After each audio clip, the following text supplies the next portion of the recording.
কারণ রাবণের ভাই বিভীষণ, যাকে আমরা বলি ঘরের শত্রু। আচ্ছা বলুন তো বাবা, বিভীষণকে সত্যি ঘরের শত্রু?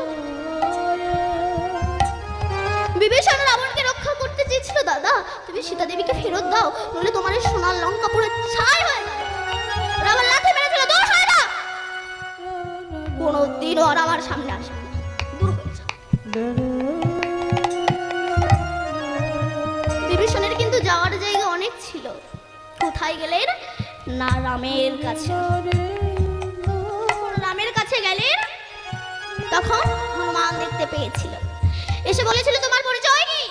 বিভীষণ বলেছিল আমি রাবণের ভাই বিভীষণ। তার মানে তুমি আমার প্রভুকে হত্যা করতে এসেছো? বেঁধে ফেল। বেঁধে ফেলে শুয়ে ফেলে বুকে পাথর চাপা দিয়েছে। বিভীষণ হাসছে। হনুমান বলছে তুমি হাসছো?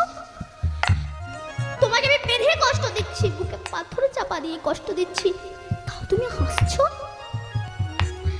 তখন বিভীষণ বলছে আমি বুঝতে পারছি আমি সঠিক জায়গায় পৌঁছে গিয়েছি। এদিকে বাবা বিভীষণের বুকে পাথর চাপা দেওয়া আমার ভগবানের বুক ব্যথা করছে। বলছে লক্ষণ আমার বুক প্রচন্ড ব্যথা করছে। কেন বলুন তো? ওই যে বিভীষণের বুকে পাথর চাপা দেওয়া আছে,